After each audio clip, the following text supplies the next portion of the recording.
జమ్మూ కాశ్మీర్ పోలీసులు భారీ ఉగ్ర నెట్వర్క్ను ఛేదించిన సంగతి తెలిసిందే. ఇప్పటికే 9 మందిని అరెస్ట్ చేసిన జమ్మూ కాశ్మీర్ పోలీసులు వివిధ ప్రాంతాల నుంచి 2900 కిలోల పైగా పేలుడు పదార్థాలు, బాంబు తయారీ సామాగ్రి, 2 AK సిరీస్ ఆయుధాలను సైతం స్వాధీనం చేసుకున్నారు. అలాగే ఇప్పటి వరకు సేకరించిన ఆధారాలతో అనేక రాష్ట్రాల్లో విస్తరించి ఉన్న జైషే మహమ్మద్ ఉగ్రవాద నెట్వర్క్ మూలాలపై దర్యాప్తు కొనసాగిస్తున్నారు. అయితే ఈ ఉగ్ర నెట్వర్క్ ఛేదింపులో తెలుగు పోలీసు అధికారి IPS సందీప్ చక్రవర్తి కీలక పాత్ర పోషించారు. ఉగ్ర నెట్వర్క్ను ఛేదించడంలో సందీప్ చక్రవర్తి ఎలాంటి పాత్ర పోషించారు, ఆయన కెరీర్ ఎలా సాగుతుంది వంటి వివరాలను ఇప్పుడు తెలుసుకుందాం.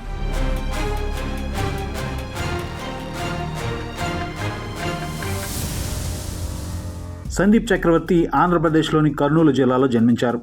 సందీప్ చక్రవర్తి తండ్రి జీవి రామ్ గోపాలరావు కర్నూలులోని ప్రభుత్వ జనరల్ హాస్పిటల్లో MROగా పనిచేసి రిటైర్ అయ్యారు. ఆయన తల్లి PC గంగమ్మ ఆరోగ్య శాఖలో అధికారిగా పనిచేసి పదవీ విరమణ పొందారు. సందీప్ చక్రవర్తి కర్నూలులోని మాంటిసోరీ పబ్లిక్ స్కూల్లో పాఠశాల విద్యను అభ్యసించారు. ఆ తర్వాత మెడిసిన్ పట్టభద్రులయ్యారు. ఇక ఆ తర్వాత సివిల్స్లో ర్యాంకు సాధించి ప్రజాసేవ చేయాలని నిర్ణయించుకున్నారు.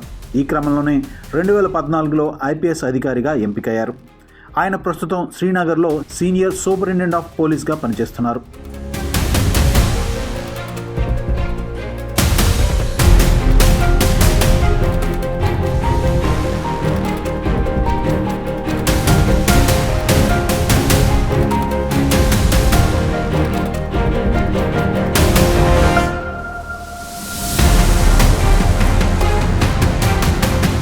సందీప్ చక్రవర్తి తన సర్వీసులో పూంచ్ ASPగా పనిచేశారు. హంద్వారా, కుప్వారా, కుల్గాం, అనంతనాగ్, శ్రీనగర్ సౌత్ జోన్, బారాముల్లాలో కీలక పోస్టింగ్లలో పనిచేశారు. ఆయన ఇప్పటి వరకు 6 సార్లు రాష్ట్రపతి పోలీసు శౌర్య పథకం అందుకున్నారు. అలాగే 4 సార్లు Jammu and Kashmir police medal for gallantry, Indian army chief commendation disc ఇతర పథకాలను అందుకున్నారు.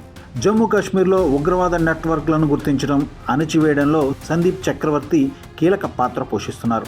అనేక ఉగ్రవాద వ్యతిరేక ఆపరేషన్లలో పాల్గొన్నారు. తాజాగా గత నెలలో శ్రీనగర్లోని నౌగాంలో భద్రతా దళాలపై దాడులు చేస్తామని జైషే మహమ్మద్ అనుకూల పోస్టర్లు ప్రత్యక్షమవగా దీనిని సీరియస్గా తీసుకున్న సందీప్ చక్రవర్తి వివరణాత్మక దర్యాప్తుకు ఆదేశించారు.